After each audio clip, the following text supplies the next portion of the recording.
नमस्कार सभी मित्रों को। आज एक पौधे को लेके आपके सामने प्रस्तुत हूँ और सभी लोग, खासकर अधिकतर लोग इस पौधे से परिचित हैं। गिलेय, अमृता और देश में अन्य जगहों में अलग अलग नाम से जाना जाता है।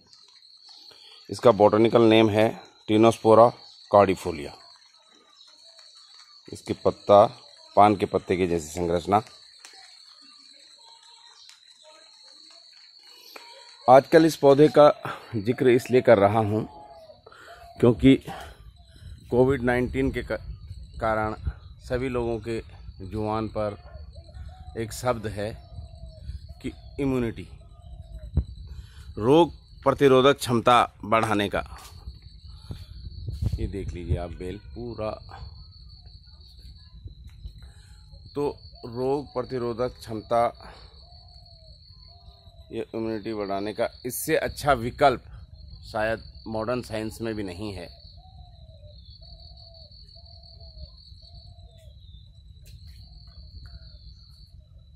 ये पौधा, ये बिल्कुल नई बेल है, अभी 2, 3, 4, 5 महीने की। और ये जो भी बेल हैं, ये भी बिल्कुल नई बेल हैं। ये 5-7 साल पुरानी बेल को दिखा रहा हूँ आपको। ये है, ये हल्के से भूरे रंग का, बहुत मजबूत तना, इससे भी मोटा हो जाता है ये, देख लीजिए। और इसको आप थोड़ा सा अगर नाखून से खरोदते हैं तो ये हरे रंग का मांसल भाग दिखाई देता है। एक बार की बात है, ये गई है बेल। और एक बेल की बड़ी अच्छी खासियत है कि ये जिस भी पौधे पर पनपती है या बनी रहती है, जिस पौधे पर, ये उसके सभी गुण ले लेती है।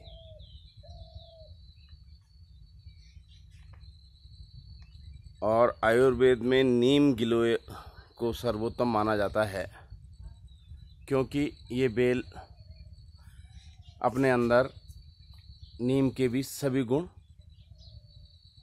समाहित कर लेती है। ये सिट्रस जाति के एक फल के ऊपर है।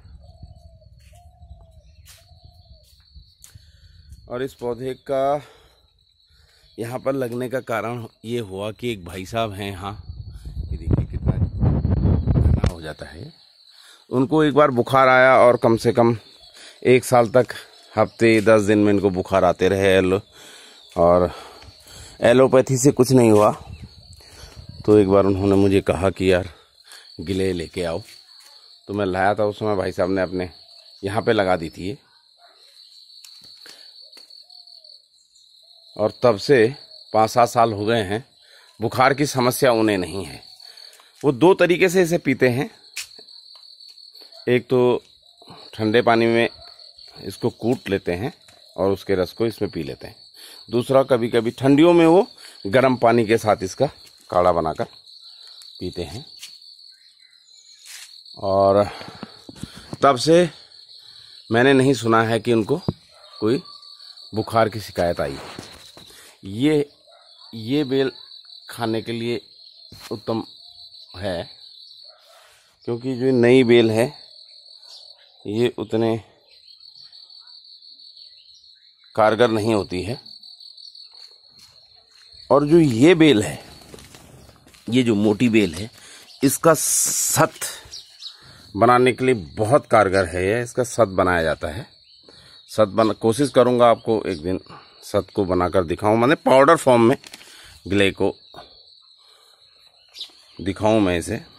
और इसको आज दिखाने का मुख्य कारण ये भी था कि अब बरसात के दिन हैं और डेंगू की बीमारी की शुरुआत होगी। एक तो पहले ही हम परेशान हैं कोविड-19 से।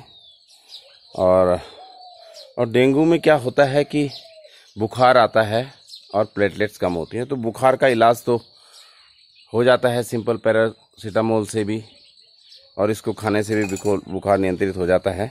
लेकिन प्लेटलेट गिरने से जो नुकसान होता है वो प्लेटलेट की पूर्ति करती है। तो बरसात में आजकल आपको अगर कोई दिक्कत है या नहीं है, आप इसका लगातार सेवन कीजिए। एक तो आपकी इम्यूनिटी बनी रहेगी और दूसरा डेंगू जैसी जो बीमारियां हैं उससे हम मुक्त रहेंगे। धन्यवाद।